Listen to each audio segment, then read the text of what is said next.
fast life meets the fast lane. Yeah. You're now tuned into Bars and Hoops Radio. Where the world of hip-hop and sports live. Dropping the clutch and then I hit the gas. Wheels screeching, tires burning, I'm flying past. Gotta get home quick, don't wanna miss the class. They schooling you on whips and how to make them fast. Talking about everything from cars to planes. What's hot, what's next, and how to flip the game. They talk in my language, we speak the same. That whip talk complex, but yet they keep it plain. From the news, the interviews, they keep it cool. They give reviews, everything from parts to tools. Can't lose, come to whips, they not no fools. Don't miss the show, the start time is noon. The bearded one, S.I Shawn, they crazy though. You can't miss it, tune in the Rally Radio. Where the fast life meets the fast lane.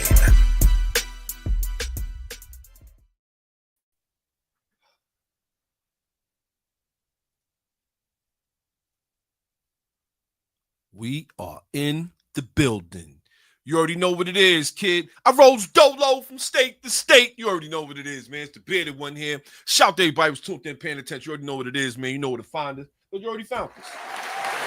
Let's go, man. Rally Radio, we in the building today talking this automotive news. It's going to be a very interesting show today. I know you see the title up ahead. Nissan is finished inside of 12 to 14 months. We're talking about a car company that's been around at least almost 100 years. About 80, 85 years so far, thus far. You already know what it is. Shout to Jessica Grandy in the building early. Appreciate you. You already know what it is. Nissan looking like they're ready to fold up shop. How is that? How do we take a car company of that magnitude and break them down to bankruptcy inside of a year? We're going to get into that because you know what? It's been going down for a little while. Shout to the Brown Hornet. He tuned in too. Let's go early. Everybody tuned in. Let's go. Don't forget, drop a like. Drop a comment so we can shout you out. This is sad news if it's true. That's a fact. But you know what? I just don't understand how. But there are ways. And it just goes to show that a bad running with a CEO, a couple bad company decisions could take you to the brink of something. You already know what it is. Shout to Dr. Phil early. He said somebody go get Carlos and take him back to Japan. Yes. This is what it's got to be. And you know what? Not for nothing. With Nissan, there's been a lot of different things. One of them being, like I said, a bad CEO that could run your company to the ground, a.k.a. a cautionary tale for Stellantis. We won't get into that just yet, but you got a host of them. Let's say the CVT transmission, just that alone. People started to label the cars unreliable because of the transmissions that was coming inside your Nissan Muranos and Armadas and that's just the beginning of it. You already know what it is. Shout to Brown Hornet. Exactly. Probably those CVT transmissions. I'm gonna tell you, man, once you lose that reliability factor, a lot of people don't want to deal with you. Ask a lot of the 90s American cars, where a lot of people felt like those Chryslers of that time around, they wasn't reliable. They get up to like 50, 60,000, they would die on you. Chevy, they had a couple of them. And you know what? They had to reinvent themselves to make themselves more reliable. One, they had to go back to the drawing board and really fix the problems that they had. But two, they had to really get it popping, man. Shout to my guy, Anthony Green, in the building. You already know what it is.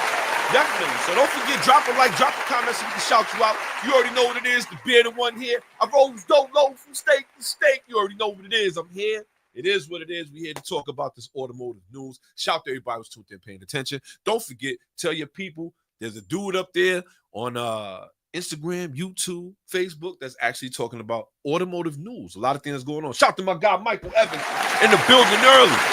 He said they should not short sell stocks. I could believe the investors. That's really another one of the problems they have right now. I'm glad you brought that up. They are looking for more investors, but short selling stocks is definitely going to hurt the company. I think it's twofold. Bad company management and also bad design for the product.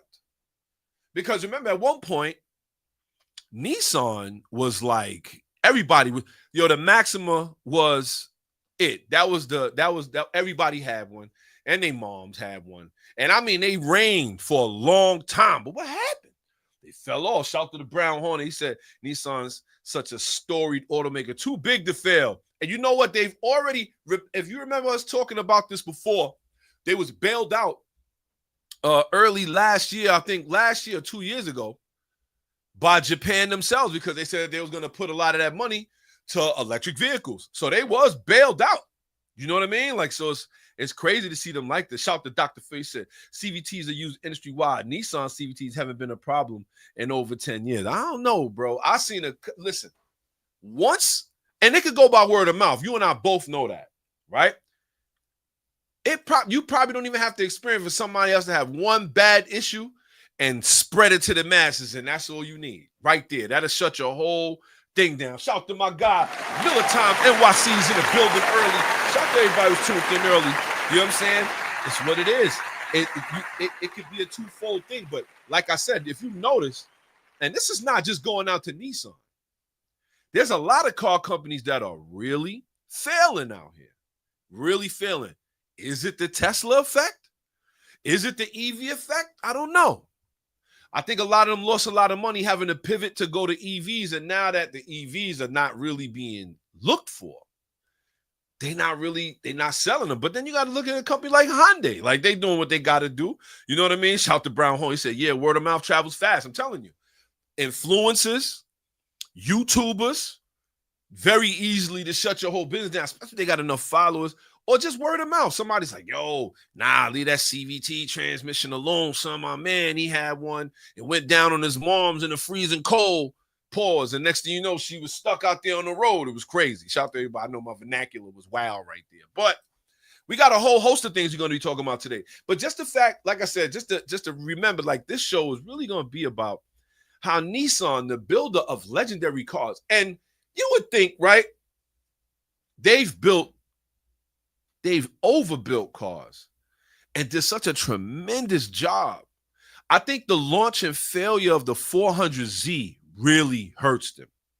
I think that really hurt them. I think they put a lot of money into it. And I think that at the end of the day, that mixed with the non-pivot, mixed with no hybrids, I think that really hurt them. I really do. And you know what? Now, come to find out, Renault had 20% in Nissan. They trying to get rid of it. You know, everybody jumping ship now. So I think it's crazy.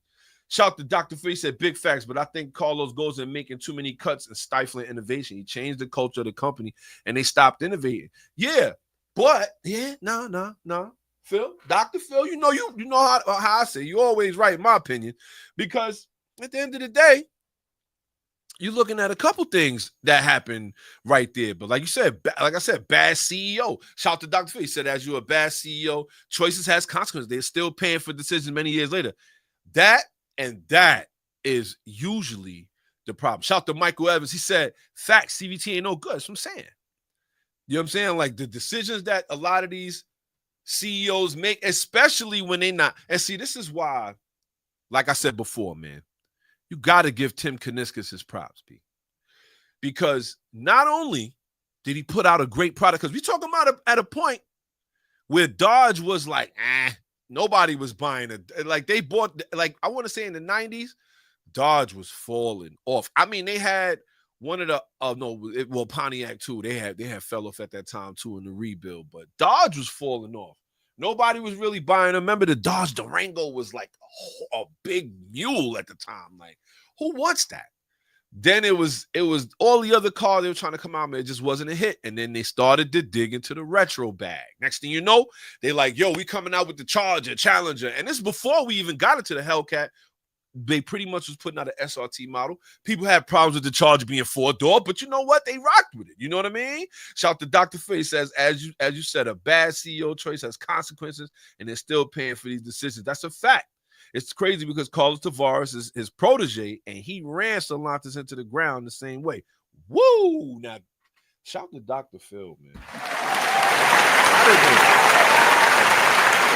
Shout out to Dr. Phil. I will say that this is one of those kind of things, like when you see a company, like, and shout to the Brown Hornet, he said something real serious, like, this company is too big to fail. But now they're looking for a bigger investor. And that, I believe, and word around is that's going to be Honda. Honda's going to jump in on Nissan 20%. They're going to jump and save them, and they're going to actually be able to fix them and use them. We'll see, because Honda, Nissan, and Mitsubishi really recently had an agreement to work together to create reliable EVs. I don't know. It's all so crazy. Just goes to show, right? And that's really what the show is about too. A lot of these car companies are suffering. We saw what Jaguar did last week, or like 2-3 weeks ago, and we all was like asking us. They even made the understeer last week. If you wasn't tuned in, don't forget the show from last week is on YouTube at Rally Radio Podcast. They made the understeer last week because they went from pish posh, olive martini, shaken not stirred. You know how we get down, and the next thing you know, boom, boom, boom, boom. They selling you Maybelline and you don't even know what they selling you at this point. Shout to my guy JOJ, tuned in early. Let's go. That's what I'm talking about. Shout to Phil. He said La Honda ain't saving Nissan. Nah, it's just gonna be more Honda. Look, it's all how they say, market share. At the end of the day, the more Honda owns, the more they get rid of their rivals, the better they could be. They know that, definitely. I know they thinking that way. Shout out to my guy, JLJ Toonton. That's what I'm talking about. So today is really about bad CEO choices, bad company choices that led them for an executive to even leak this. Because this wasn't like somebody stood up on a podium and said this, right? An executive had to leak this, said 12 to 14 months. And then you started hearing crazy numbers like 6 months we'd be out of here. You know what I mean? Shout to Jessica. She said they selling nutcrackers now. Yeah, they hurt. Don't be shocked you see Nissan outside the Barclays with a cooler and a Henny bottle talking about $5 shot. Because it's going down like that. Sorry if everybody is, but you already know what it is, man. Shout to everybody who's tuned in, paying attention. We are here. It is the bearded one. I rolls dolo from state to state. That's what it is. That's how I'm rocking today. You already know what it is, man. It's a lot of things we're going to talk about. If y'all have not seen my reels on Facebook or Instagram, don't forget, check me out. Pop the bearded one, Instagram. Pop the bearded one, also Facebook. That's probably where you follow me right now, so I know. But don't forget, check them out on Instagram. I did a reel about it. We're going to talk about this little... We had a Tesla had a crazy accident in Pelham Manor, not upstate, but Westchester. And I don't know if anybody else feels this way, but I feel like they dragging their feet as to what happened. I feel like this thing happened about 5 days ago. It's like they didn't really want to release the names of the personnel that was involved, and rest in peace to them. Let's just make sure that we keep this clear that, this ain't for clicks and views.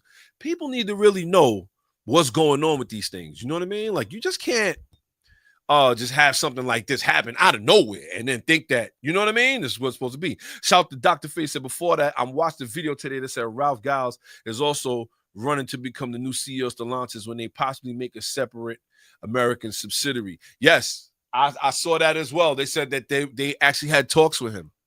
But it looks like, I don't know, for whatever reason, look, they got a $7.5 million loan, I believe, from the United States. And it looked like Doge, a.k.a. Elon Musk, is shutting that down. That is also some hearsay. We're going to have to see. You know what I mean? So, shout out to Dr. Phil. He said the same Ralph Giles behind Gen 5 Viper. Ooh. A.k.a. I could feel it calming in the air tonight. Let me stop. You already know I can't sing, but you already know what it is, man. It's the bearded one. Shout to everybody who's tuned in, paying attention. We appreciate y'all early. You already know what it is. We got a lot of things going on right here. We're going to get right into it. Got a lot of show for y'all today. A lot of things we're going to talk about. Definitely going to be talking about Stellantis CEO Carlos Tavares out. Wanted to bring that up next week, but it was a little fresh. They really didn't want to get into as far as his situation, but we already know he's up out of here. And we got a couple other things going on, man. Looks like U-Haul is launching a racing trailer and all of that. But before we get into anything of that nature, I want to send a shout out to everybody who's rocking with us early. Don't forget, drop a like, drop a comment so we can shout you out. I appreciate you early. I wanted to send a shout out to my guy Chris, man. I ran into my guy Chris, aka Chris Trucker. You know what I mean? Navy blue range, crazy Harley. And as I'm talking to him, And hopefully I can get him on the show because you know what it made me think about? There's a lot of customization going on right now. And especially when it comes to the bikes, cars, every guy who owns something and you really take pride in, you want to customize it. But some people just go so far out of reach that it's like, this is gonna be a legend forever because of the things that you've done to it. And shout out to my guy Chris, just talking to him about his Harley. And I'm like, wow, man, just the paint job alone, the chrome alone, and just some of the numbers I was hearing. I was saying to myself, man, it's going to be legendary, man. I definitely want to send a shout out to my guy, Chris, man. It was good talking to you, man. You already know what it is, man. Shout to him. Shout to everybody who's tuned in, paying attention. You already know what it is. Shout to KDA Treatment. Shout to KDA Treatment. We're going to try to get them on the show as well. Another great company that does detailing, perfs, PPFs. They do, you name it. I've seen these guys drag a hoopty in there and bring it out brand new like it was West Coast Customs. So shout to them. Gonna have them on there. You know what I mean? Shout to my guy JL. They said Chris loves that bike. That's a fact.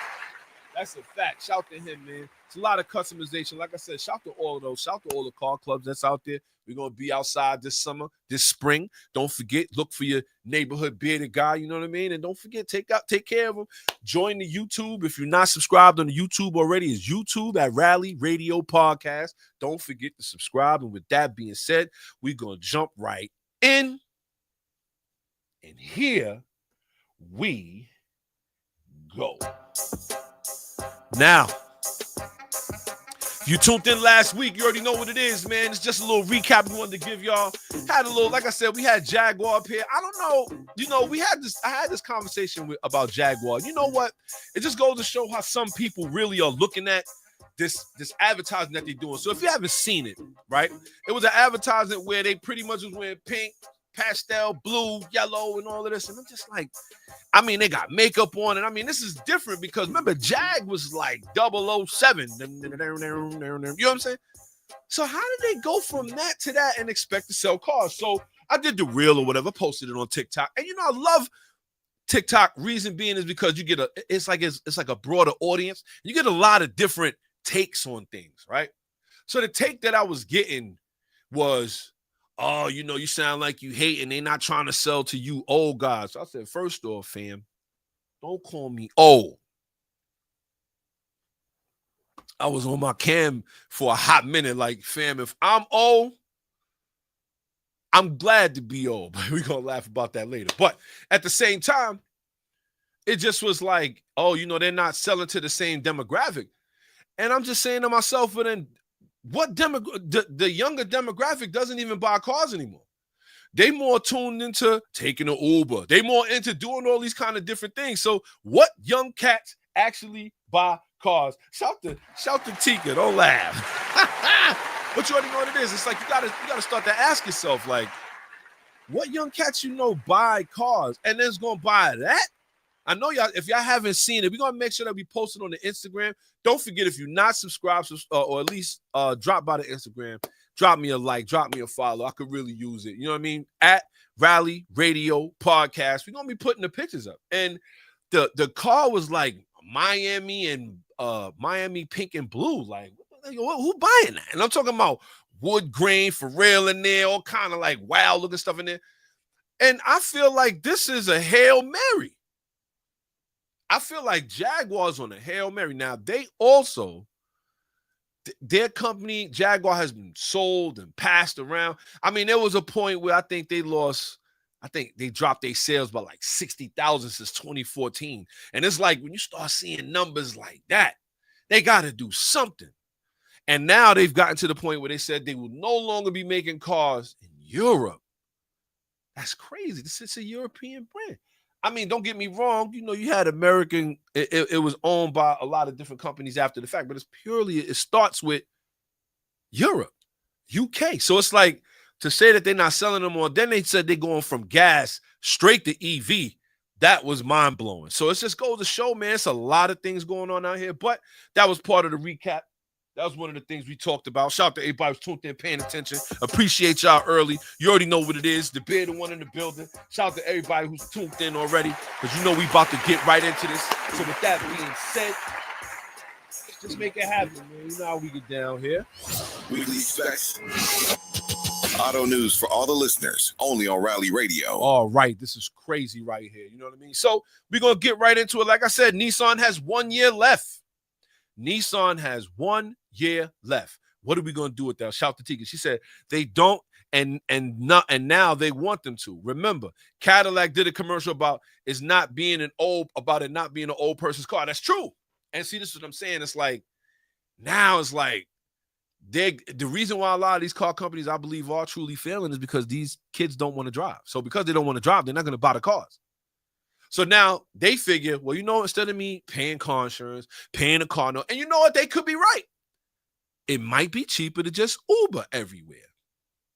Who knows? This is part of that culture that I was telling you about. Like even in Arizona, they have a town with no cars. They have a complex where there's no parking, no cars. And it's nothing but young people living and saying, I don't need a car. I don't need it. And it's like they're falling into that realm of not really wanting to chase freedom. I believe, because I believe that's what driving represents. But we'll get right into it. Like I said, weekly specs. We're going to talk about it today. Nissan has 1 year left. And you know what? This is very interesting. I don't know how this is happening. Now you see this. I just wanted to make sure that y'all see this on the side of me right here, so y'all know this is not something that we coming up with. This is really what has been said. Shout out to Jessica Grandy. That's an arm and a leg Ubering everywhere. That's a fact. Give me your fucking money. I say the same thing, but you know what? When you think about it, owning a car could be an arm and a leg. Right now, the interest rates are so high. Shout out to everybody who's tuned in, paying attention. We got a caller right here. Rally Radio, who we got in the box? What's up, my brother? Yo, Green, man. How you? My God, what's going on, Green? Man, listen. The Yankees, if they don't sign Soto, they need to sign you, bro. You up there hitting home runs again. You know what I'm saying? Yo, I appreciate that. Let's go. I'm gonna have to be your agent. I'm gonna get you paid, man. I'm gonna make sure you on the Yankees hitting home runs, bro. You hitting some straight up home runs. I'm listening to it. I'm down here in Georgia, and I'm listening to it, man. You hitting some straight up home runs, man. You know what? I'm down here house hunting, so you know. In Georgia? Listen, let me tell. Yeah, I'm down here. You know, this is what I'm gonna be living at in a couple of more months. I wish. And the roads are just beautiful down there. Yes, it is. Yes, it is. But listen, I ain't gonna stay long, but I will say this much. Let's go. The CEO did crash and burn Nissan. Yes. But I wonder if Nissan wasn't realizing that you wasn't keeping up with the signs of the times, because a lot of these car companies and stuff like, you look like Volvo and stuff. When we was growing up, everybody liked the Volvo. Yes. They like that sedan. They like that box style of car. Yes. But then you look around as you're driving around, want all the listeners and callers, look at the cars next to you. Look at the cars that's passing you by. Look at the cars that's being put out there. Look at the newer model style cars. Look who's still making it. Right. And still making it. So how is Toyota and Honda is still afloat, but Nissan is crashing and burning? Because they was right in the same loop with each other. It's true. Because when Toyota went and made the Lexus models of the cars. Yes. They brought out the luxury model. So did Honda came with the Acura. Nissan came with their model of their cars and put those cars out there. Yes. And stuff like that. So I'm like saying, okay, so if you have this idea, how did the market crash and burn for them so quickly? That's what I'm saying. Like, they talking about y'all don't have no sports cars. What are we doing here? What? No luxury car from Nissan, no nothing. We used to, back in the day, thought that the Maxima was the baddest shit on the planet when you had one of them box Maximas. So fat. Shout out to my guy Roberto Belli. He said Nissan Maxima forever. Yo, Green.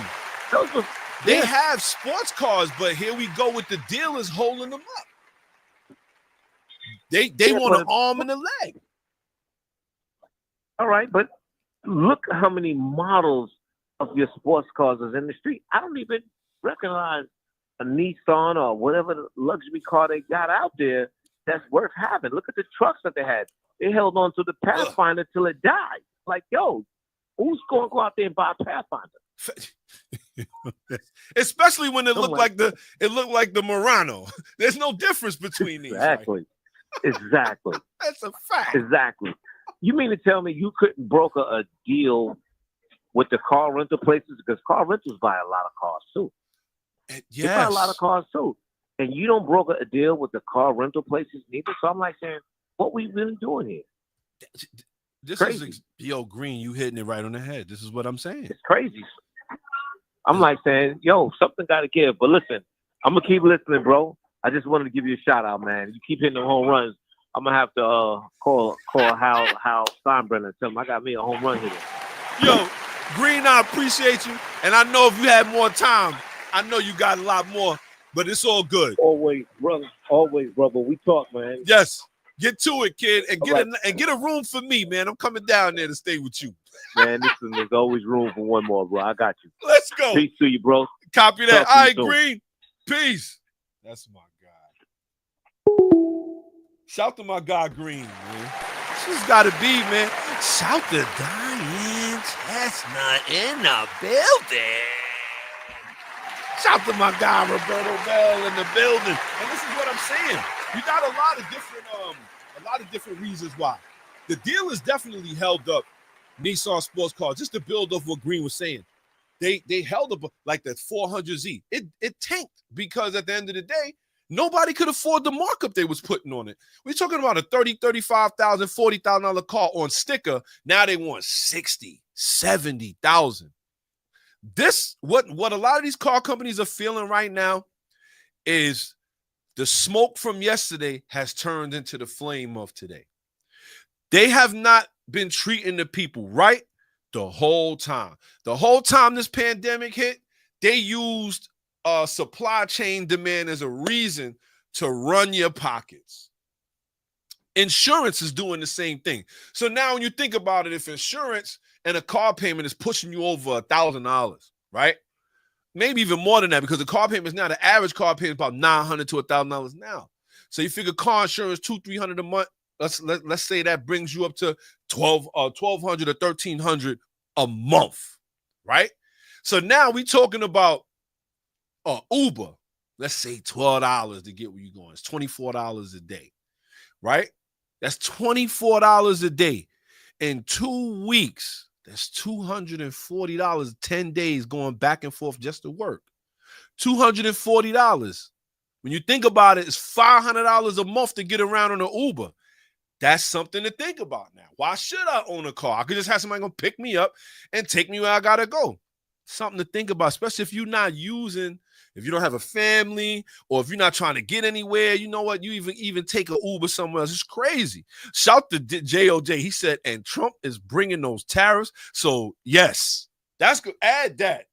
Everybody going to give up the money soon. It's what it is. Shout to Diane, my mom. She said, yep, that's the truth. There we go. That's what I'm talking about. It's happening right now. So you got to say to yourself, man, like there's a lot of other factors, and this is going to start happening to a lot of different car companies. This is like 2007, 2008 when the auto market here crashed. And they had to be bailed out by the government. Why? Because of past decisions that they made, because of the way that they wasn't moving with the industry. A lot of companies didn't make it. Pontiac being one of them, Saturn being the other one. We could go on and on. Saab didn't make it. A lot of those car companies didn't make it because they wasn't moving forward. They wasn't innovative. And the thing is, no, I'm not saying you got to be full electric to be innovative. No, but you got to continue to make your cars. Got to make people want them. Got to want them. If nobody wants your car, then what is it going to do? It's not going to help you. Shout out to my guy, Mr. 2J, tuned in the building. Let's go. He said the crazy thing is when you bring up tariffs, it also comes down to car parts as well. So when you do a build, that could be expensive unless, here you go, and this is where I believe Trump is going, unless you buy American. I'm telling you, he's like, I'm not, listen, this game is about to get real crazy in a minute, and if these guys are not ready, a lot more car companies are going to fold. Shout to my guy, Darth Spalding in the building early. So, shout to Jessica Green. She said, so why nobody bailed them out? Well, I think that Nissan was really hush-hush on the problems they was having. I think they really didn't, like this right here was just a leak. So, I would like to believe that they haven't really been telling people how bad it really is for them. And I think that now that this exec leaked it, it's like now it stands out even more. But like I said, Japan actually bailed out Nissan about 2 years ago, and they gave them money to pay off some of their debts. So it's not like nobody hasn't tried to work with them, but it just looks like it's not working. Oh, Rally Radio, who we got in the box? Rally Radio, who we got in the box? Well, you know who you got in the box already, man. Shout to my guy, Dr. Phil in the building. Listening when you talk about Nissan like that, and it's hurting. A lot of people don't realize this about me, but Nissan is my favorite Japanese car maker. We know that, Phil. No, you don't. No, you don't.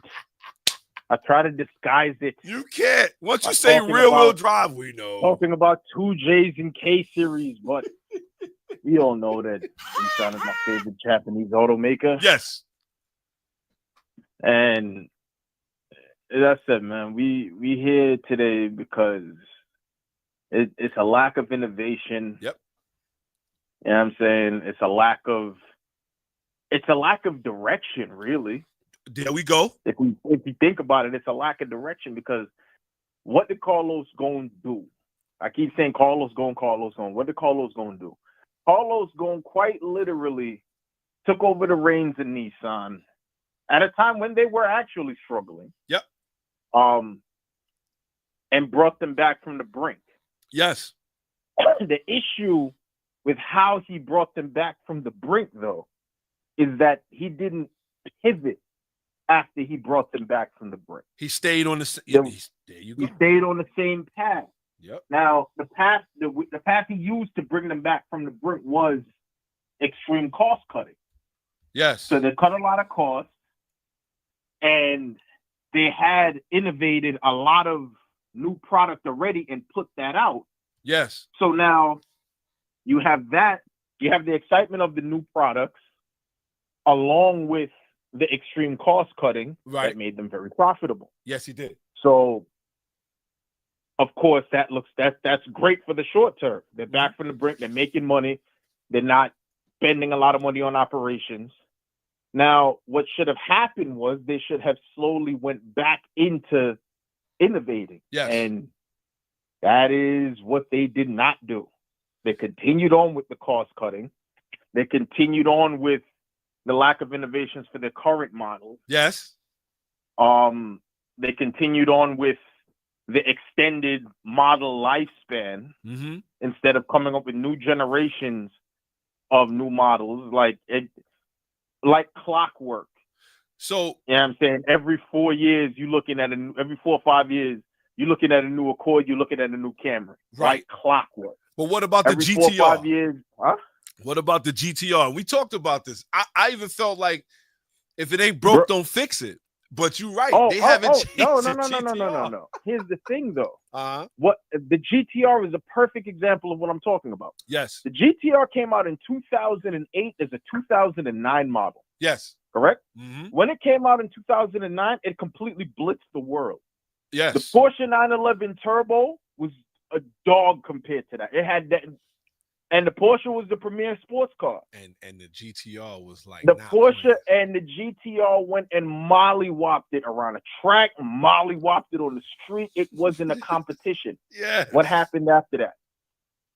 But wait a minute though, Phil. And this is a point of contention for me and you.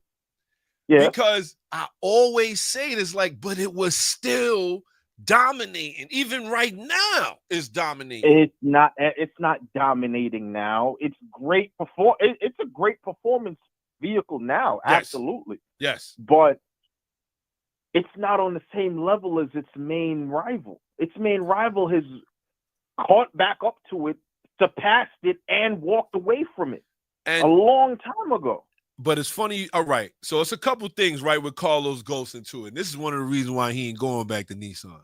Because he's a fugitive. Oh, he can't go back to Japan. For those that don't know, I'm going to tell them real quick, Phil, and we're going to get right back to it. Carlos Ghosn was actually arrested in Japan on suspicion of financial misconduct at Nissan, having been accused of understating his annual salary and misusing company funds. In other words, he was wilding, right? He felt he needed to cut a little bit more bread because he had brought the company back from the brink, just like Phil said. But however, in 2019, while under house arrest awaiting trial, he escaped from Japan by concealing himself in a large box, which was shipped as a freight on a private jet. His best bet is to never go back. He can't. He can't go to any country that has an extradition clause with Japan right now. Because he's finito, and he got a couple dollars, so he can run. He got a couple dollars. Yeah, he's rich. Yeah, he's rich. He's filthy rotten rich. He's filthy rotten rich. But continue on, Phil. Like you said, the GTR. But yeah, look at the GTR's main fare, right? Mm-hmm. The GTR of the 90s main fare was the Toyota Supra. Yeah, I mean, yes. Not even the Honda NSX, because the Honda NSX is a sports car. The GTR is a GT car. That they just happened to take racing. So you have Toyota Supra. Right. You have Mitsubishi GTO. Yeah, that's basically it, really. Yes. But now you still got some other issues out there. Like, check this. A couple things. One, the 400Z release hurt them. I believe you don't see this car on the street enough, and I feel like they put a lot of money in advertising this car. They had Larry Chen flying all over the world taking photography pictures, and the dealerships heard it at the door. You know what's funny? They didn't spend that much on development of the 400Z, believe it or not. The 400Z is pretty much a 370Z with Q50 Red Sport engine, a couple of chassis updates. Right. And a couple of chassis updates. Other than that, it's basically a 370Z with a fucking engine swap. Yeah, you're right. You're right. No, it is. No, really, I listen. It is. You're right. You know how evidenced by the Nismo 400Z not being manual, or the 370Z Sport, or the 400Z Sport, the Z Sport, with the Sport package and all of that. Yes. Which is crazy how they don't even offer the base model with a limited slip. But it has all of the same parts that 370Z had on it. The Nismo Z, I think I forgot which YouTube channel I was watching, right? They took the Nismo Z to Virginia International Raceway, the same Virginia International Raceway. The car and driver does the lightning lap for performance cars every year. Yes. Right? They put the Nismo 400, they put the Nismo Z around the track. And the brakes faded the exact same way that caused the 370Z car and driver to crash the 370Z in turn 1 in 2009. So what you trying to tell me? The brakes went the same way. They took the shell off of one. Dude, this time I think it was not to cut you off. I think it was Gears and Gasoline, but the dude who was behind the wheel this time had a little more talent. He's an actual racing driver, and he drove through the gate. He was he was able to pitch it off into a special runoff section. Yes. So he didn't crash the car. Yes. But the brakes went the same way. Yeah. So look, if that's the case, right? If that's the case, on top of all of these things, right? So Nissan already had cracks in the building, right? They already had cracks in the building. At this point now, and then remember, we talked about how Nissan was bailed out by Japan earlier, like about 2-3 years ago. They ran through all of that money. And it's like now they're in real trouble. If you were a car company that was, say, doing well, and we could think about a couple car companies who did not change their body styles for years. And I will go with another company, Dodge. The Challenger, the Charger's body changed more than the Challenger did. It did. And I mean, just little subtle things. You would see like little body style changes here and there. Yeah. Challenger didn't really change. But look at how successful those cars were. And I mean, up until this time right now, if they put a V8 in the why? Tell me. No? Tell me why. Because what happened was, and this would have happened if Nissan, it probably would have happened if Nissan would have done, because people were asking for a turbo for the Z for the longest time. Yes.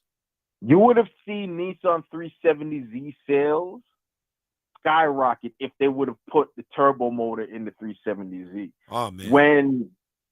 When Chrysler decided, when it was still FCA, when they decided to develop the Hellcat, Yes.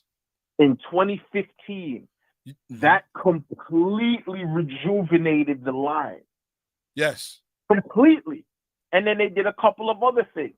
They brought the wide body. They brought the Demon. They Yes. brought the Red Eye. And they brought all sorts of things. So while it's the same car, it's funny because that's just playing to your base.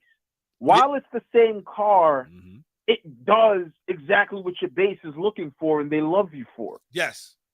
You know what I'm saying? But at the end of the day, it's still a niche product. So you know what I'm saying? Like they were selling a hell of a lot more Durangos than they were Chargers and Challengers. But here we go again. But here we go with another body style that had not changed in how long? Durango. And I mean, like you said, the Jeep is more, you already know what you're looking for when you're going for that. You're looking for that certain look. You're looking for that rugged vehicle. So they didn't really have, like I said, with Jeep is a little different. They didn't really have to change. Well, the Wrangler. Let me say that. The Wrangler, but you see, again, that's just playing to their base because as to make your point, the Wrangler is another vehicle that doesn't change very often. Exactly. But at the same time, there was a time when they couldn't make them fast enough. Yeah. Because people genuinely love the product. This is true. This is true. So we'll say this then. We'll say this. Nissan is only feeling the problems of the CEOs. Well, I would say Golson actually took them for some paper. This dude Carlos Golson, he fleeced them though. He did help them. He fleeced them. He was like this.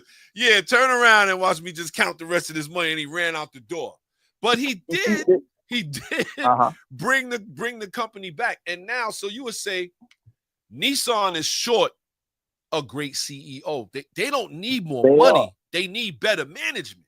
They need better management. But you see, it's a little bit more complicated than that because you see a lot of the things that Carlos Ghosn did to bring them back from the brink. That's why I said they should have pivoted once they started to be successful again and started funding more innovation because that's what really happened. Yes. They didn't do that. So now when things started to go sour and Nissan started to lose money because that period of profitability it's only going to buy you a couple of years. So in that couple of years they should have started innovating again, but they didn't. They didn't. But now we get into a point where innovation can kill you. It's like you do the wrong thing. You got to know what you're doing. Jaguar is throwing a Hail Mary right now. And if you ask me, I don't even want to talk about Jaguar. I don't know what they're doing. What are they doing? As you said earlier, the Maybelline commercial, because that's exactly what that was. I don't know what. I didn't even know. I forgot Jaguar was a car company when they announced their rebrand. Because I'm here wondering, I'm like, I see a runway. Yeah. Some androgynous people. I don't know if they're male or female. Has circles around the eyes. Heavily clad in makeup. Yo. You know what I'm saying? I see some dude voguing in the back. I'm like, yo, where's the car?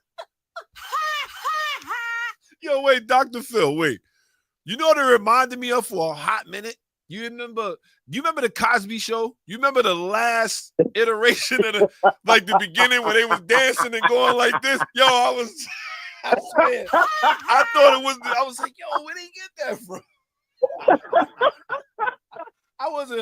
I don't know. This is getting crazy, man. Yo, Phil, we got a whole bunch more show. Yo, I appreciate you as usual, my guy.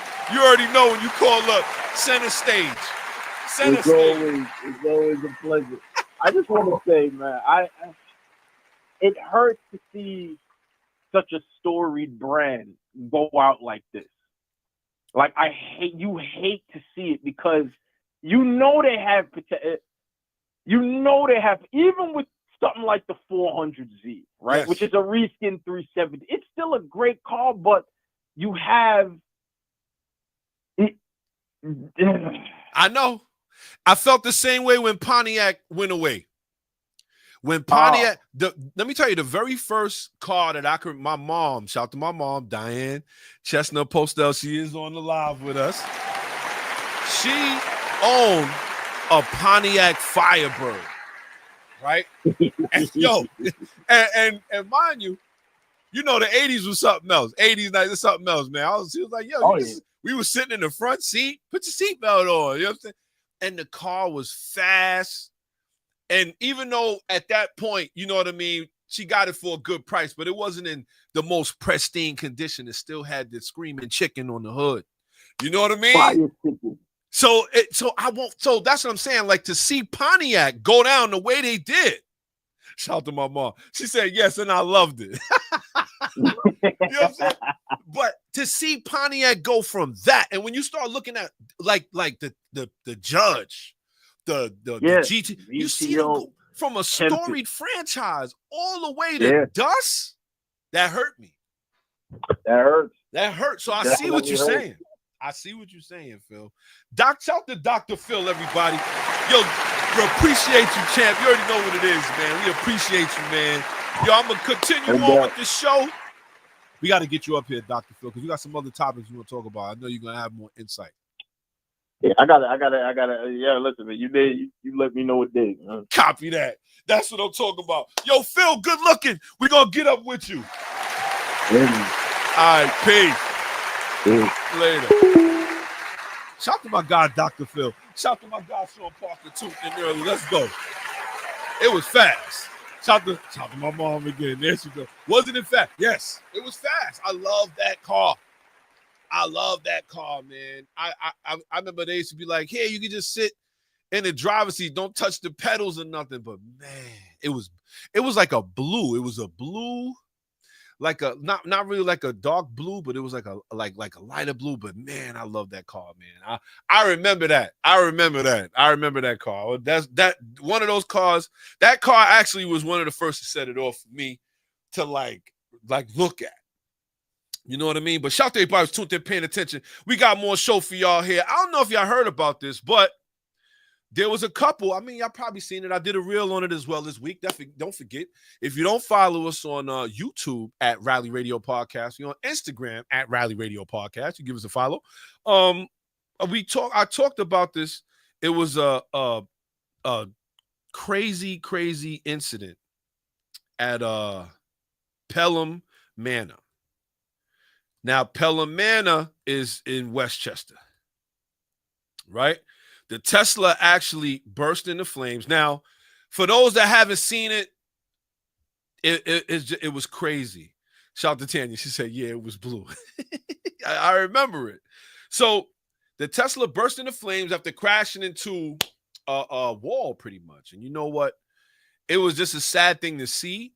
And it's like, the more you look at it, it's like, I just can't believe that somebody was driving this thing like this and just crashed right into the wall. Before we get into the topic, I'm going to let you look at the video itself. Here we go. Chris Ganpat and others watched helplessly as the Tesla was engulfed in flames.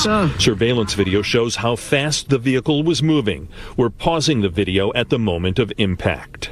I was very upset for the people in the car. It is Christmas time, and I feel really bad for their family right now. Sources tell us the two deceased are from New Rochelle. Teslas have lithium-ion batteries, and that often presents a challenge when the vehicles catch fire. The Teslas are notoriously difficult to the lithium-ion batteries. The battery compartment is underneath the vehicle. Upon arrival, we had batteries exploding, which made our fight a little bit hindered. Given the condition of the victims and the vehicle, it will be difficult for investigators to determine the cause of this crash. Was it a medical episode? Was it a mechanical malfunction?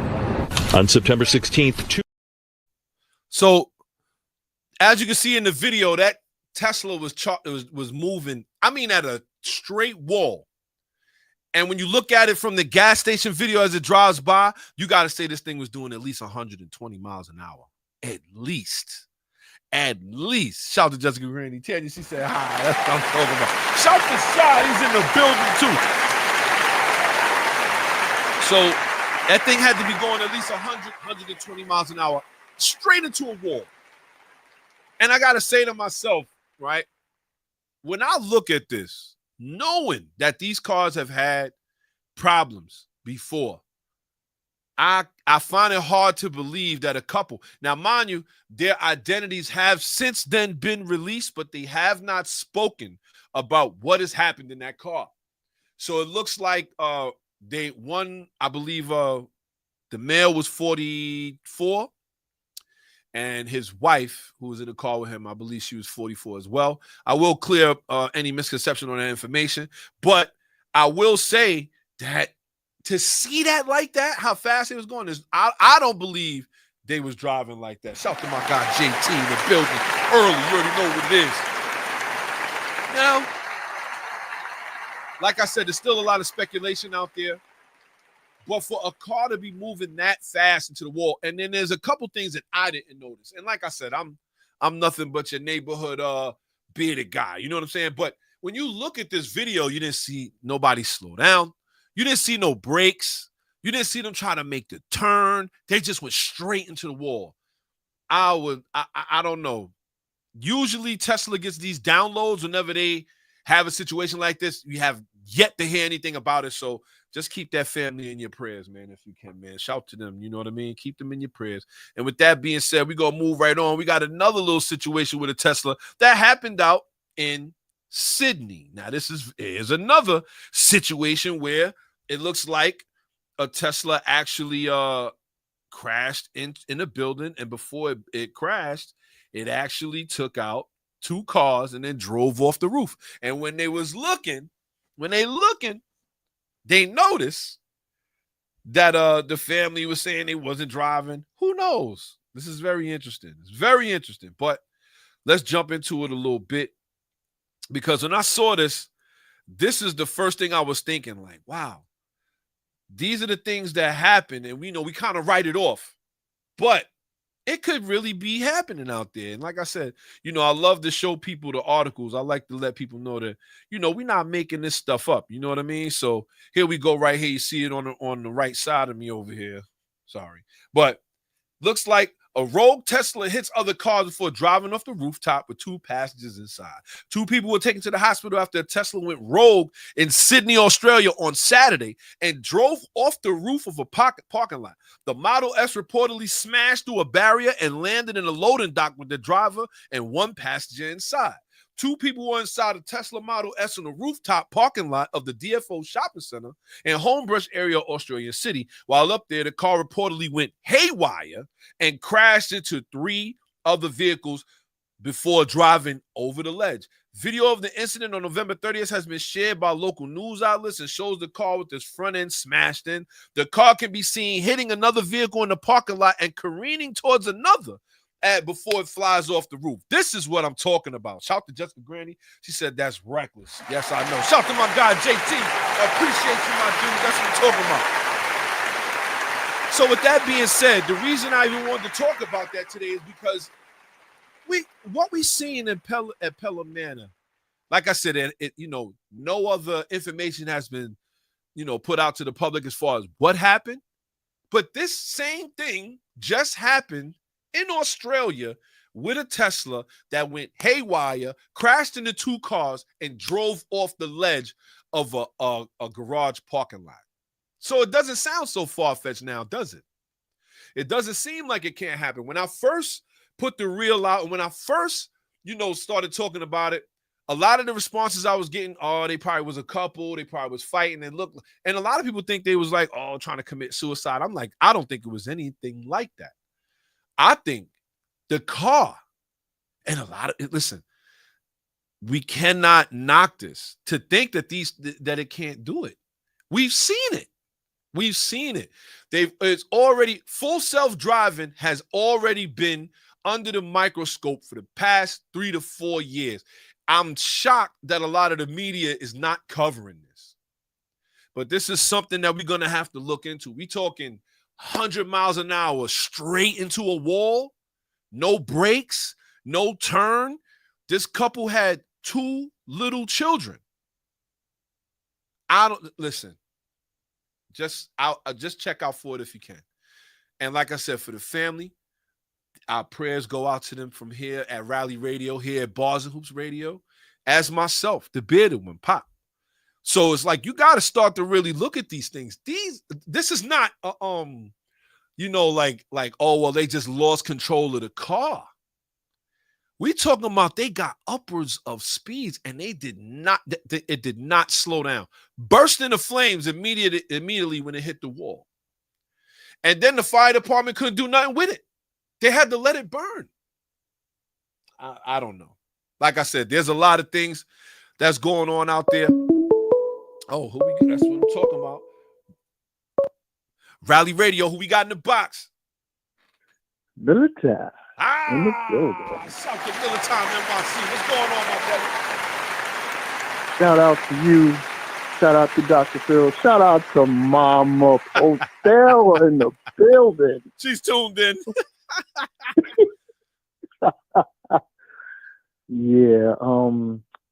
Yeah, that's sad about the two stories that you just talked about. Remember the other one where I don't know where it was, but I think you showed the video where another autonomous car was just driving. It was it was approaching the intersection. Yes. And it just speed up and it just hit like two other cars and just kept going and it turned or whatever and then it just smacked into another car. Yes, I remember. Yo, what are they doing? And nobody's stopping them, Miller. And then this guy is nominated by Orange Head. Oh my goodness. Yo, this world is done. This world is done. I hate to say it, but maybe Nissan is on a path to just get away. So, run like the wind, bullseye.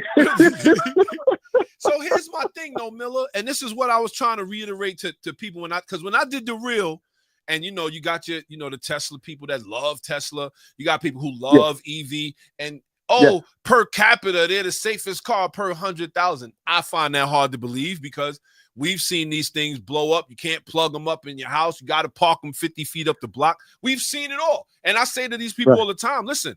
I'm not a one-time person. I've been talking like this for years, and I've been studying them for years. And there's a lot of big cases that Tesla has swept under the rug. There's a lot of them. There was one with the Apple engineer who was who somebody had their Tesla in full self-driving and ran into him and killed him. What did Tesla do? Right before they was going to court, Tesla paid the family off. They settled out of court. That's one. What? Right. Then remember the one where they were doing full self-driving, the two gentlemen from Houston, and they find them about 20, 30 miles down the road, burst into flames, they crash into a tree. And when they go to them, they like, nobody was in the driver's seat. This guy was in the passenger seat, and the other guy was in the back seat. What happened then? Right. Tesla said, oh, no, it was them. It was the full self-driving only works when there's lines in the road. And there was no lines in the road where they was at. Don't you think you should tell the people that? Shouldn't they know that? But wait a minute. If that's the case, wouldn't the vehicle be designed to spot that and veer another course?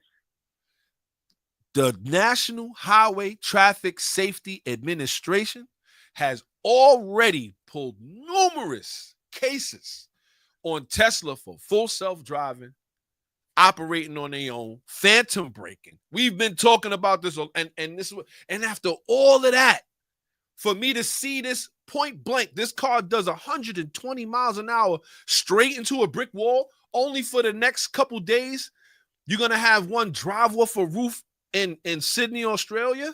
Nobody's questioning this. Come on, right?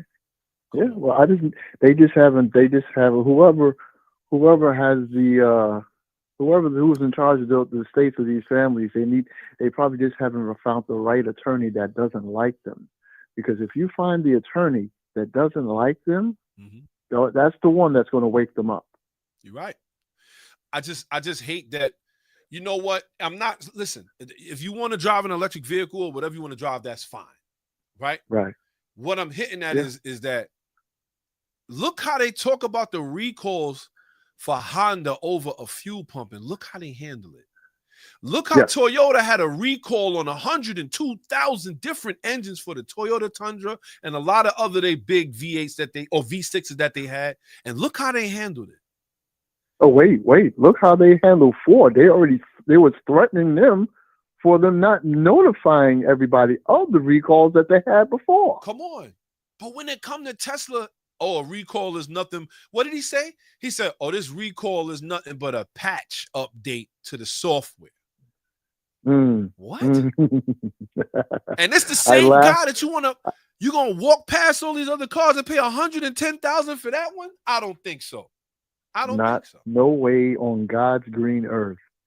Even God don't know. Even God has a sense of humor. He's got to know that's not even funny. Yeah, no, he's like, no. We can't. See, the thing is, I think that a lot of people are caught up in the hype of it and, the stock price. And like I said, remember, Tesla doesn't make money off of their cars. For a lot of people that don't know, they make their money other ways. Remember, they're a tech company. They're not necessarily, or they're a tech company trying to make cars. Absolutely. So absolutely. At the end of the day, they have a host of other things that they do to put money in their pockets. And they also take the credits from these other companies because they are supposed to have a lot of electric vehicles. And if they don't, they have to pay for the credits. And Tesla gets that money from them. So they don't make money off the car. A lot of people don't know that. Shout to my guy Flip. He's tuned in too early. It's my suicide. Guy. Let's go. You know what I'm saying? So I just try to tell cats, man, listen, gotta really do homework. There's a reason I drive a Honda. Because I ain't gonna mention the brother's name, but yeah, I remember I was talking to him about his because he swore up and down about it. He loves that vehicle, and it's like you remember you had to pay for 2 subscriptions, one for autonomous driving once you get on the highway, and the second one is directly from door to door. And they say if it makes a good resale option if you want to trade it in. Are you kidding me? Come on. That's why me and cruise control are my best friend. I ain't going no more autonomous than that. That's my limit. And you know what's crazy? Do you remember when cruise control first came out? A lot of people. There was a guy he was driving an Astro van. Remember the Astro vans, right? Yes. And he had cruise control. They told him, this thing will do this, that, and the third for you. While it'll make sure you stay in the lane or it'll just hit the throttle. This guy thought the car was going to drive for him. And this was in the 80s, early 70s. Right. And while he put the car on cruise control, he called himself spinning around in the captain's chair and getting something to drink. Next thing you know, boom, he crashed the car. And that's when they had to put the disclaimer on this stuff. So when you hear full self-driving, Miller, what's the first thing that comes to your mind when you hear full self-driving? Running away. Run away. Do not look back. You will turn into something biblically. So when I think about you and I, we can both relate. Yes. Because when you say autonomous driving, I'm automatically thinking CBTC. Yes. And we all know that CBTC does not completely work. I don't care how much transit tells us it works. I can listen to the stories all day about all train operators that are on that on that 7 line. Right. They will tell me on a good day, the railroad is okay. On a bad day, you got no train movement from anywhere. Anywhere. But here's the factor though. Go ahead. Like it's still on transit's tracks. Imagine something that's like that just in the open road. But wait, and you're right about that. And the funny thing is, if something bad happens, at least if it may be on TA's track, but who is still accountable? Right about that. Train operator. Why? Because he or she is supposed to be monitoring the system to make sure it's working as designed. And if they see that there's something wrong, they're supposed to react accordingly if they have the time allotted to do so. Well, again, when Tesla is imminent to a crash, when it senses that a crash is imminent, it gives you back control with 8 seconds left. I think that's amazing. That's something that, like I said, you need to get a good lawyer who can make Tesla realize that is wrong and they need to be held accountable for that. Because 8 seconds is not enough for anyone to do anything at any given time. No, and you can't rewind it.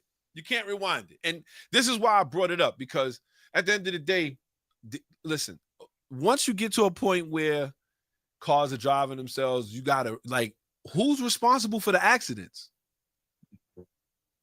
You know what I mean? That's where the burden of proof is, because if I'm in the passenger side or if I'm in the back seat and I was told by the dealership or the previous owner, right, or this thing drives itself, right, what am I supposed to do? Am I supposed to not believe? I mean, I'm the one that's supposed to be interested in this vehicle. No. But if you're telling me that it's my fault within 8 seconds, why would I want to take that? Why would I want to take that? You probably screaming right at that point, like, ah! It's like, here. Wait a minute, you'll press that button when you're moving furniture and stuff. the Ronald Mc. That's the one. Y'all in trouble. You're screaming. But that's my problem. It's like, you know what? So you got to take that in mind, man. They got to understand, you know what I mean? Shout out to Jessica Grandy. She says, so then that's why you can't be sleeping in a Tesla and letting it drive, because you might need to take control back. Yeah. But they won't, absolutely. But they don't say that. They don't say that. Yeah. Instead, you've seen people with the sleepy eyes on driving them to work every day. Who could be that? How could you have that much faith? Mm-hmm. I don't know. Right. I don't know. You're being nice with your choice of words, because I really know what you want to say. Well, you know, my mom is watching. But you know what, Mama understands, because she ain't raised no fool that's behind the wheel, so she already knows. So you can go home and express it that way, and she'll be like, "That's okay, baby. I understand." Yeah, all right. Yo, I appreciate you for calling and shout to my guy Miller, man. Oh, always a pleasure. Always a pleasure. Yo, you know we got a whole bunch more show. I appreciate you as usual. I know it's tougher for you because you're midnights, man, to tune in, but I appreciate you, man. Thanks a lot. Yeah, and you know, just for the record, it's tough to be the guy that's calling after Dr. Phil. Because Dr. Phil, Dr. Phil dropping some science, and I'm still a rookie in the game, so I'm still trying to learn some things. So it's kind of tough to be the one that has to call after the man. Because that's why we call him the doctor. He knows exactly what he's doing. Shout out to Jessica Grandy. She said, "This is a family show." Yes, Miss Grandy. All right, Miller, you already know what it is. We appreciate you, man. We're going to jump right into some more show. Yes, sir. Teach on, preach on, brother. Always Let's go. Be good. Appreciate you. Later. Shout out to my guy, Miller Tom, NYC. You already know what it is. Don't forget, I know you see the number scrolling down there at the bottom, 516-206-0711. With that being said, how we get down, man. We're going to keep it pushing. We got a lot of things going on out here. Like I said, that was one of the things we really wanted to talk about. We didn't really get into the Carlos Tavares, but don't forget, we will get back to it because he's going to show up in the later end of the show, too. Shout to my guy, Shy. He's tuned in. You already know what it is. With that being said, we're going to jump right into some more automotive news. It's Tech Talk with Pop the Bearded One and S.I Shawn. All right. You already know what it is, man. It's the Bearded One in the building. I rose dolo from state to state. You already know what it is. With that being said, it looks like U-Haul is launching a race car trailer.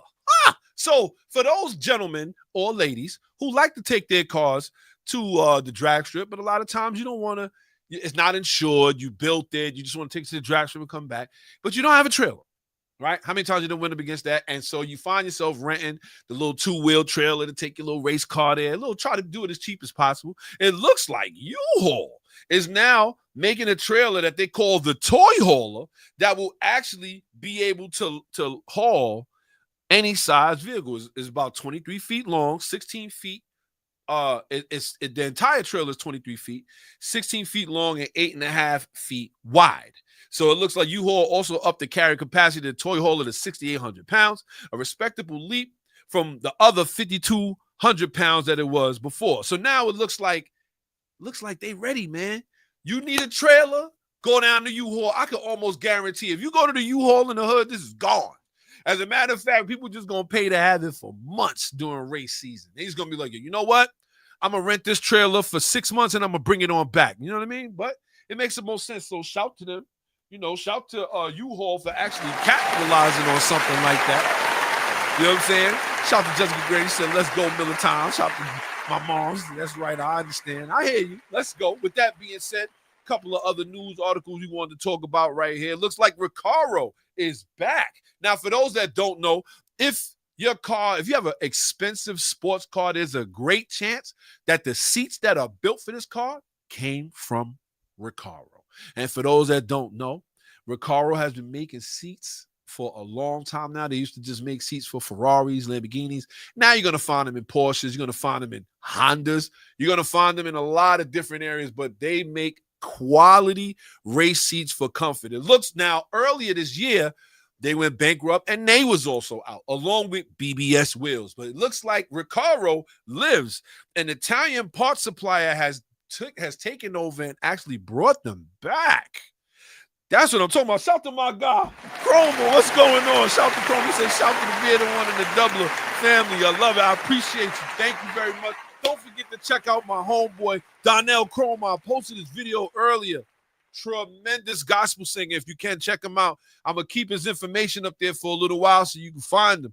Check him out. Listen to his music. It's tremendous. With that being said, it looks like Recaro has been saved. So now, it looks like the Italian parts supplier has actually bought the company, and it's like he's going to be doing a lot of different things. Hopefully, he's going to be able to resurge the brand, but I don't know if any of y'all have ever sat in a Recaro seat. They even make baby seats. I don't know if you ever seen it. Any of you gentlemen or ladies that's having some children, get yourself a Recaro baby seat. It says baby car girl or baby car boy. Tremendous. I went to go look for one. I couldn't find one at that point. That's how exclusive they was. But tremendous car seat, tremendous cars. But it looks like the Italian supplier is going to bring it back. It's called the Proma Group, and the CEO is Luca Pino. He said the Recaro name is renowned throughout the world as a benchmark of German industrial technology, and the Proma Group, a symbol of Italian manufacturing excellence, is excited about the future and the quality that will be expressed in the automotive market thanks to the union of two first-class companies. I will be the first to say, shout to the Proma Group. That means that if you got that project car that you want to put the Recaro seats in, it can still happen. If you got that regular car you wanted to put some Recaro seats in, it can still happen. So just keep that in mind. But we all know it costs a lot to sit in the Recaros, man. I'm going to tell you, if there's one thing I know about the Recaros, they can be expensive. But they are definitely worth it, in my opinion. So with that being said, like I said, we here in Tech Talk. A couple other things we want to talk about. One in particular, and I just want to bring this up to the guys and girls, everybody who is an automotive car head. Turbocharging an NA car, pluses and minuses. So, shout to Dr. Phil. When he called in earlier, he said, you know what? We could do ourselves a favor and just make the car turbo. And it's like when you look at turbochargers or NA car, a lot of times you're going to go with reliability, gas mileage. Turbo cars do get further because they reuse the exhaust to make the boost for turbo. So yes, a lot of times the turbo cars have better gas mileage, but NA sounds better. It's more reliable. But now you're talking about taking an NA car, which when I say NA, I mean naturally aspirated. I mean an engine that pretty much doesn't have anything but the engine, i.e. V8 or a strong four-cylinder like a K-Series. So what are some of the problems you're going to run into if you turbocharge that? Yeah, well, a lot of times, and I tell people this all the time, working on a Honda the way that I do or owning a Honda, I've learned that sometimes NA cars should stay NA. You have some Honda's engines that do respond to turbo, but I do love the NA. Don't get me wrong. My Civic Type R is turbo. It is a 4-cylinder turbo. Yes, it is. But the car that I'm building is NA, and I believe to keep it that way. It's going to have a Type R K20 in it. And I feel like, you know what? You can't get nothing more reliable than that. You know, no tuning issues whatsoever. All you got to do is pretty much, you know, make sure that you stay up on your gas and your compression. And, you know, if you want to make, it's harder to make more power. That's really the difference between an NA and a turbo car. But that is definitely one of those kind of things where, you know what?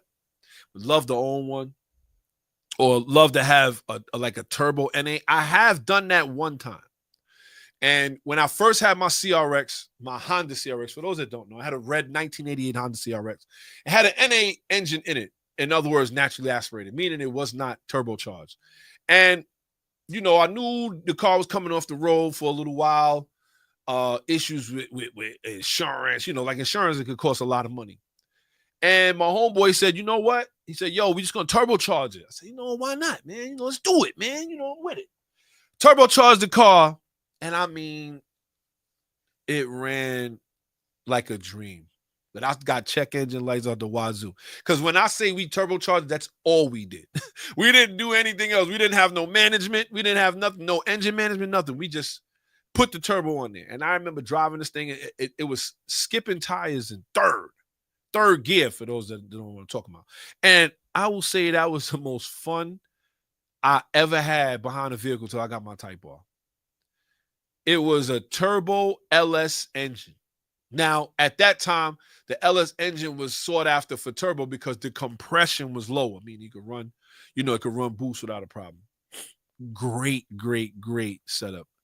Still have that turbo and that intercooler to this day.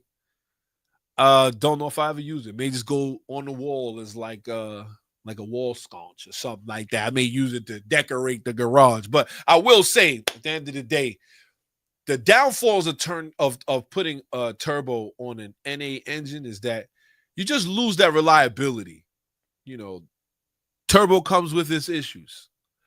And I would say that if you do turbocharge the car, it's going to run into issues. Even cars that come turbo run into issues.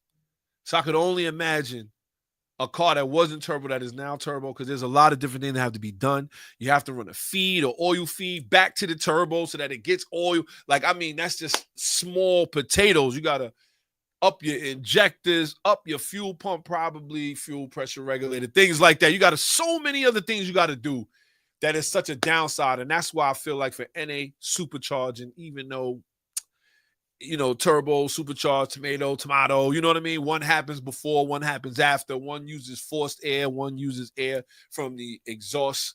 But supercharged would probably be the better way, which is why I love the Dodge Challenger Hellcat, if I could just get my hands. Don't forget, you can donate to the Cash App and you can get me one.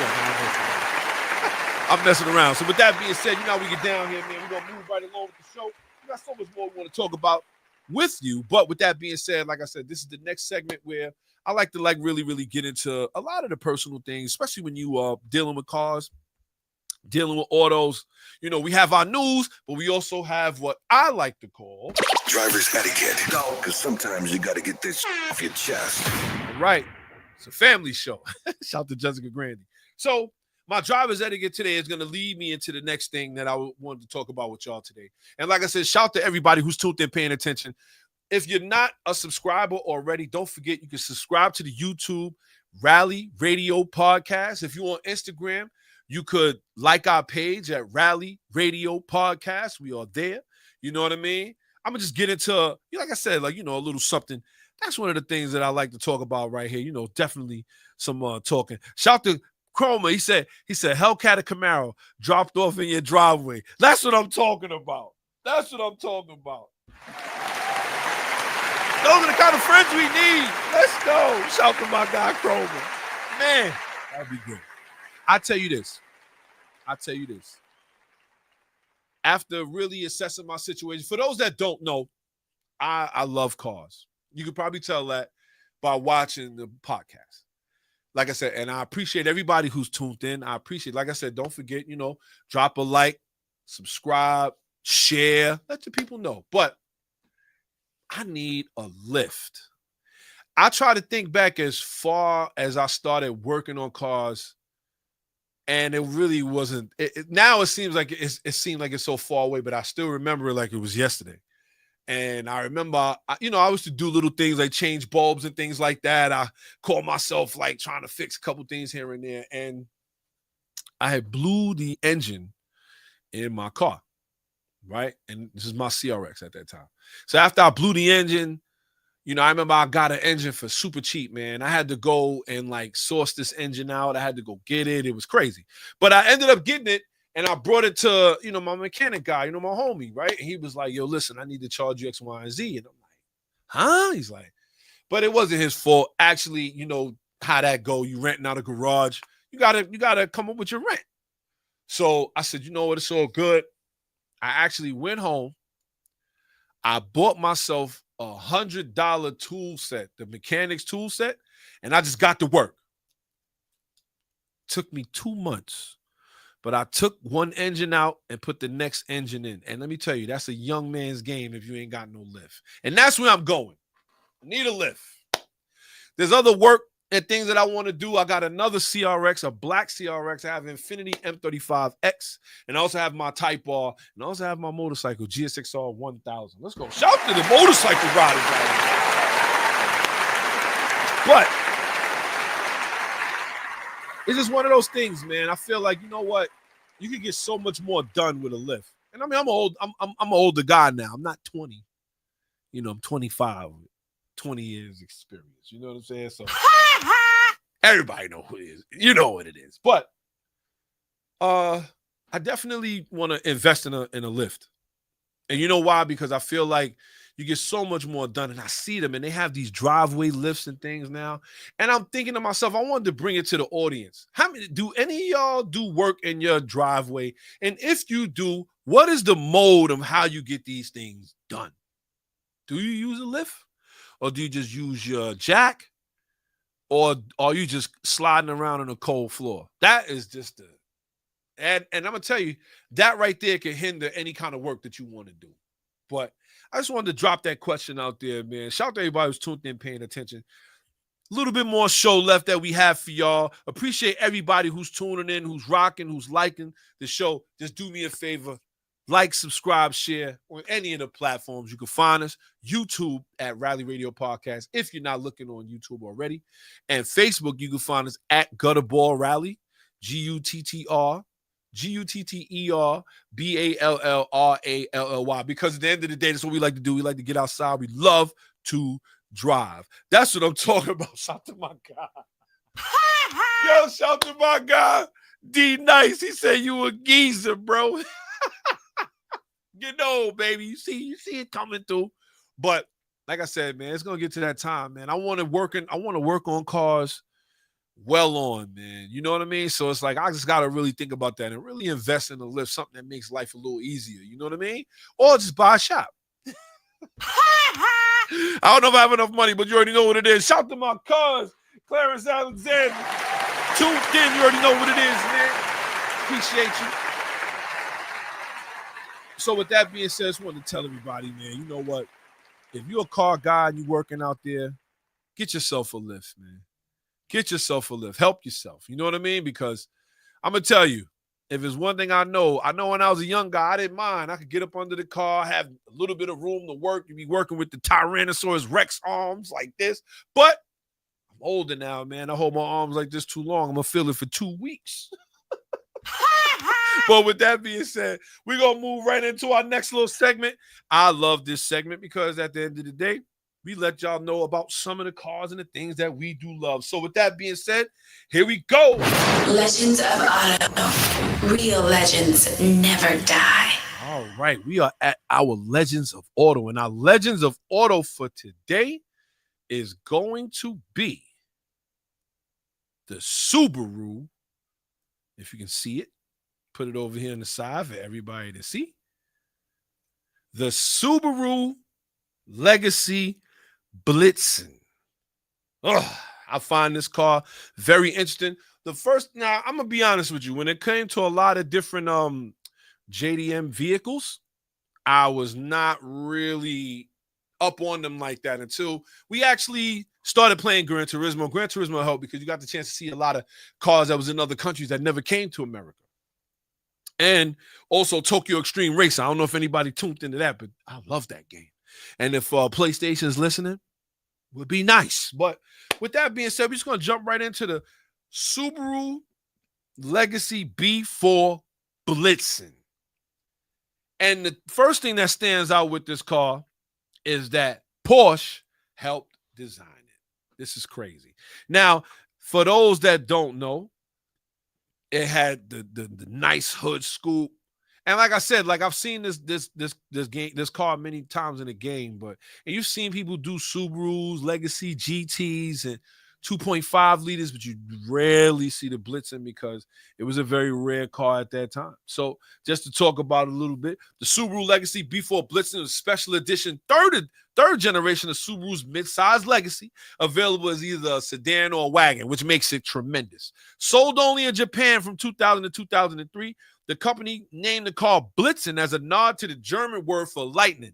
Now it makes sense why Santa Claus, one of Santa Claus's reindeer was called Blitzen. That's crazy when you think about it. You know what I'm saying? But to signify the car going as quick as lightning, as there was no typical Legacy. While Subaru handled the engineering, retained its hallmark Boxer 4 engine, we already know, and the all-wheel drive system that they've been known for, Porsche design improved the car's style and interior appeal. The partnership resulted in a vehicle that didn't just look different, but felt like a genuine step up from the typical Subaru quality and appeal. And to understand how they accomplished this, you need to understand what Porsche design is all about. We kind of already know that. Everybody who is, in fact, a car person knows about how Porsche gets down. Well, it looks like they also had the 16-valve intercooled 2-liter flat 4 turbocharged engine that was putting out 300 horsepower. So when you think about capable of producing 276 horsepower, 253 foot-pounds of torque back then, in 2000, that was numbers, stock. You know what I'm saying? It was noted for its sharp acceleration and satisfying surge of power that allowed the model to hit 60 miles an hour in a little over 5 seconds with a 5-speed manual, thanks to the symmetrical all-wheel drive system and Blitzen-specific limited slip differential. In addition to the manual, there was also a 4-speed sequential automatic that we don't care about. No, we don't like that. But with that being said, I know you see the car over here. I know you see the car over to the to the side of me right here.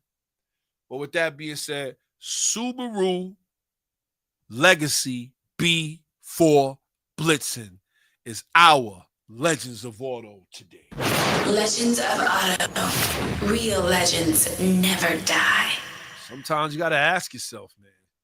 To be a legend is not easy, but I love that car. You know what I loved about it? At the end of the day, I like cars that are just like, they're unapologetic. And when you see like the Dodge Challenger Hellcat, unapologetic. I'm not here to hit the twisties. I'm only here to run the street. And the Subaru Legacy B4 Blitzen to me hits the same way because it's big, it's boxy. Yeah, it got its hood scoops. They tried their best to make it aerodynamic. But at the end of the day, it's only here to make power and chew bubblegum, and it's fresh out of bubblegum. You know what I'm saying? So with that being said, shout out to everybody who's tuned in, paying attention. You know how we get down. We're going to jump right into our next little segment we got going on.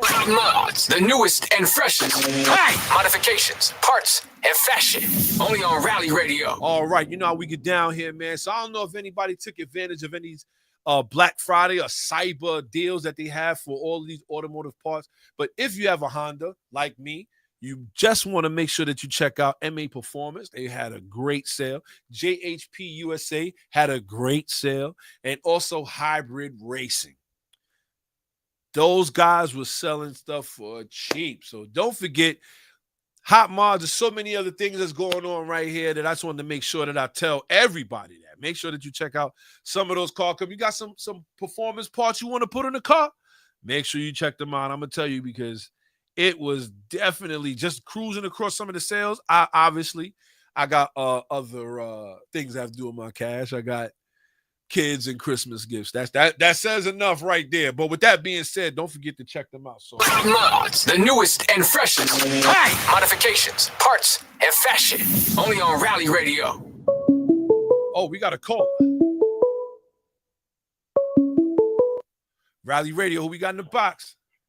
Yo, it's your boy Big J in the building. Shout out to my guy Jay. What's going on, Jay? What is going on, man? Same thing. You know how we do. Meditate and motivate. Listen, I'm not gonna lie. I'm a little heartbroken with Nissan, man. It's a big deal. It's a big deal. Yeah, what's your thought? Well, because you got to think. Okay, for those who don't know, like my first manual car was the Sentra SER, the B13. Right. That was the first car I learned, how to drive manual. And my last Nissan was the 350Z, also a manual. Right. And whatnot. So it's kind of just like sort of follow up with what Phil said.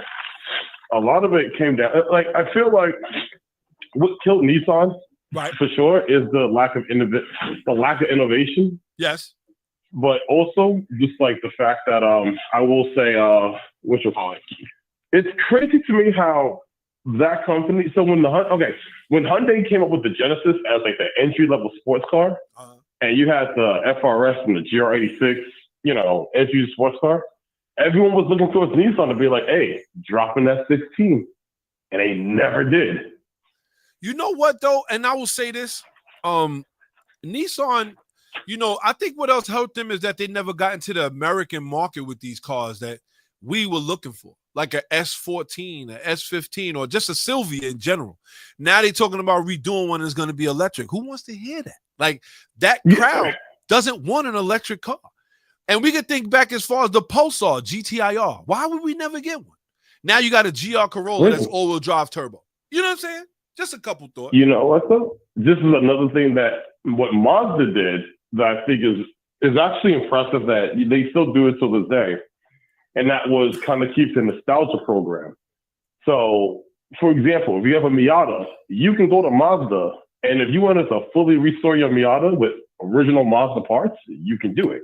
Right. Like every nut, every bolt, you can restore it. Now, with people with Nissans being how there were so many S chassis or D chassis, you can't find that no more. Right. Like if you have, for those who have an S chassis out there, how good would it have been if Nissan said, "Hey, listen, we're going to give you a brand new dash," because those dashes crack like yes, those dashes crack like crazy. But like if they say, "Hey, look, we'll give you every part that you could think of that you need. We'll just give it to you, basically." Well, and they never did that, which is crazy. But you know what? They did do it with the R32. But again, here they go. Yeah, they have the R32. Right. America never got to. And see, this is what I mean. Nissan messed up by having cars that went to Europe and Japan and not America. Like, why? Exactly. Like, and then when you saw that the buzz was there after Fast and Furious, I hate to use that as a bench line, but after Fast and Furious, they should have known that there was a market for the GTR, so they brought the next one here. Why would you wait? I go one step further. I think Gran Turismo was with like more Americans to like just to like the Skyline, because like if you would have told anyone in 1995, oh, have you heard the new R33 GTR? You're like, what is that?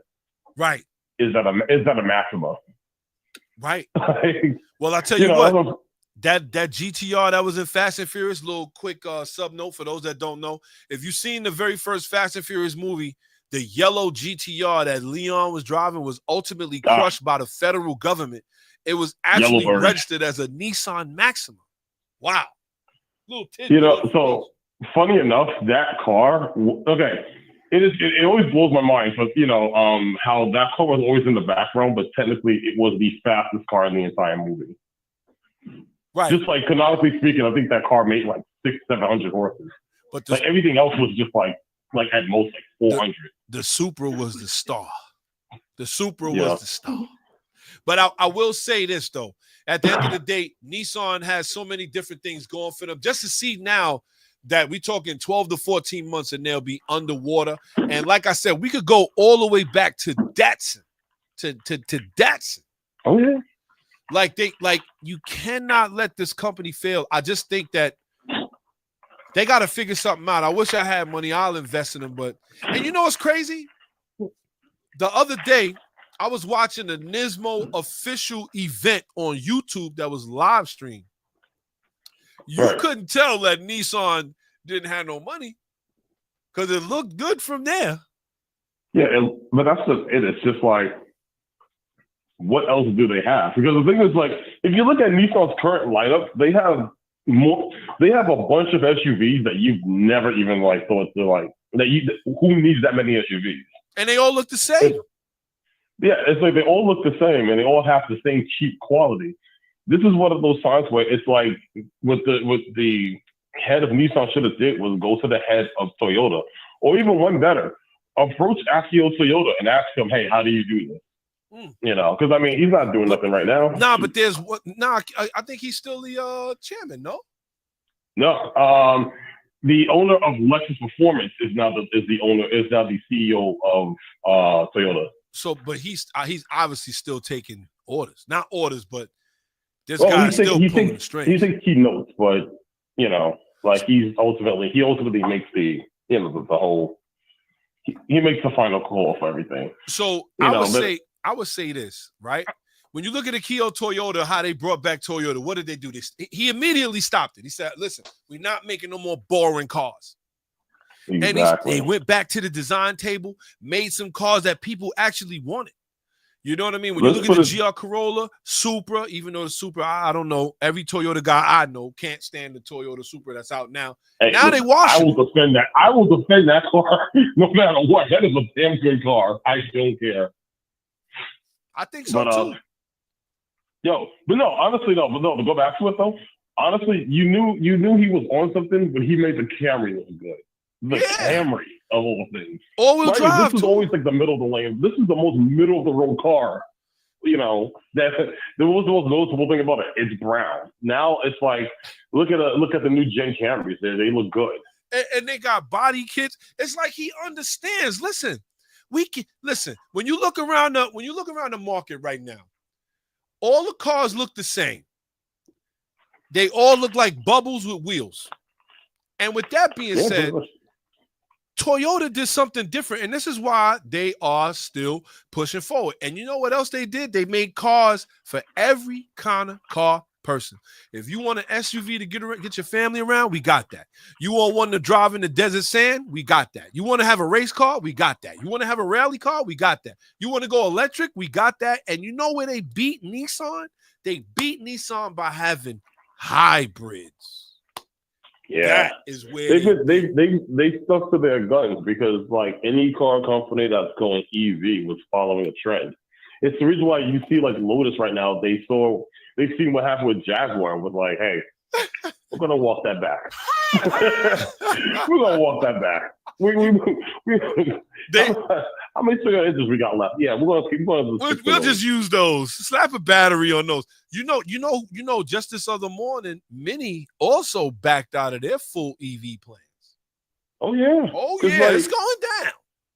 It's going down. The thing is, it's a trend. I will say the only brand that has surprisingly good staying power, and again, y'all laugh at me with this, with Hyundai has had some solid staying power. Think about it, because it's like, what have you heard? So I would say more for the Genesis lineup. I'm not talking about the Hyundai lineup because that's his own disaster. But for the Genesis lineup, it's like they took all the issues that they had with the Hyundais. Now we had to mute Jay because Hyundai gets no play in this ride. Now I'm messing around. Yo, Jay. It be like that though. No, I'm not gonna front.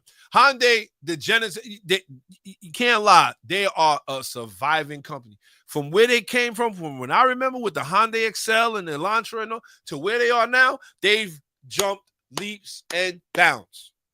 They have yet to really cross over into super performance like that. But don't get me wrong, because I can hear Dr. Phil right now. I hear him right now. They have made a performance car. I don't know. I don't know what it is with me. I just don't like them.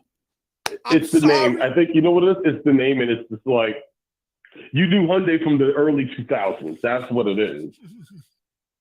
Yes. But like, oh, fun fact. Let's let everyone know out here. Just before I go. Yes. So when you guys were talking about the new Celica that's supposed to be coming out, right? I'm looking forward to it. There is an engine that Toyota has developed that no one has spoke about, which is very interesting. Okay. And so it was right around the time that they made a manual RCF, which I hope and pray they sell that. Okay. That would sell so well. I hope they do. Anyways, when it was making that manual RCF, they made a new 2-liter, and this 2-liter turbo made, I think, like 450-ish to the wheels. So allegedly, it's basically like it's Toyota's 3-cylinder with one extra cylinder attached to it. Oh, so you're boy. talking about you're talking about like, and if you see how the block of the 3-cylinder was, which had the thick, the thick walls, and the fact that it was like it looked like a race block 100% out of the box. It came sleeved and everything like that. So they said, okay, let's add one extra cylinder. What happens there? And the test bed for that car was IS that they threw it into. Yes. That car, it hooks well. They made good power. Yes. I think that's what might be in it. So when people get asking, hey, what engine might they use? I think it's going to be that 2-liter. And I'm going to tell you right now, 2-liter 4-cylinder turbo, big 2-liter 4-cylinder big turbo all-wheel drive. I'm online. Yeah, I'm online. Like, where's my ticket? I'm buying one. Shout to Draco. He's in the building too. Whenever we mention Hyundai, Draco comes up, right? He shows up. Oh, yeah, man. But I will say this though. I think you're 1,000% right. Do me a favor, man. If you can, send me something on that engine, because I myself have not seen too much on it. But like you said, on the engine, I got you on that one. So on that 3-cylinder that you're talking about, like you said, they add another cylinder to it. That 3-cylinder, in my opinion, I mean, you have the Yaris making gobs of power overseas. It is a 2JZ cut in half. True. You can't tell me it's not. And then they added a little bit more aluminum around it to make it a little more safer. And that's about it. And that's the thing. And that's the thing that it blows my mind when people kept on clowning that the GR Corolla. I'm like, well, if the Yaris is making power, the Corolla is going to do the same thing. Well, you got a lot of people that in return, like I said, we can clown Toyota all they want. We can have these cars or not have these cars. Exactly. And let me tell you, with this lawsuit that they got on the GR 86 and the B, they need to cut it out. But that's a whole nother conversation. Yo, I appreciate you, my guy. Too. Yes, sir. Another listener who, when they talk, we listen. These guys know their stuff. Shout to my guy Jay in the building. Anything else you want to say, Jay? Just everyone stay warm. It's cold out here. Watch out for that black ice. It be like that. And it's turbo weather. Listen, I gotta hear all y'all say, is the blue season all day long? It's just too cold for that right now. Yo, Jay, I appreciate you early. It's my guy, man. Yo, Jay, we got to get you up here too now that you're back in NY. We still ain't had you up here. We got to get you up here, but you know what it is. Jay, I appreciate you. You know what it is, all right? All right. All right, peace. All right. Shout to my guy, Jay. Let me tell you something about Jay. One of the cleanest ISFs you're going to see around here, and I love that blue. So with that being said, shout to my guy, Jay, for calling up. Appreciate it. You already know what it is. Shout to everybody who's been rocking with us thus far. Appreciate everybody. Shout to Draco. He's in the building. That's what I'm talking about. He's here. So with that being said, you know how we're going to do. We got one more segment before we get up out of here, and I hope y'all ready for it. Here we go. It's the Understeer. What up? Where we like to ask, what the hell were you thinking? All right. With that being said, we're going to call down Carlos Tavares. ex-CEO of Stellantis. And for those that don't know, Stellantis actually took over Dodge when Dodge had another merger with these guys, and Stellantis has a lot of different brands under them. Just to get into it a little bit, Stellantis CEO Carlos Tavares resigned from the automaker, which cited different views between him and the board of directors. Let's get into this a little bit. Carlos Tavares was brought in to actually navigate Stellantis after the merger between Dodge, Jeep, Ram, and Chrysler. But since then, it seemed like he's had a total onslaught on American cars. With Dodge, he killed the V8. No, we're not doing the V8 anymore. So that killed the Hellcat, Demon, 170, Super Sport, Charger V8, killed all of those. Then he went after Ram. So the Ram TRX V8, gone. Jeep, he went after them next. Trackhawk, gone. V8, period, in those cars, gone. Jeep Wagon L, V8, gone. 392 Wrangler V8, gone. He got rid of all of these cars that were actually making money because they had V8s. Now, he turned around, tried to turn everything electric, came out with the Dodge Hornet. And you can just see in Tim Kuniska's eyes, he couldn't sell it.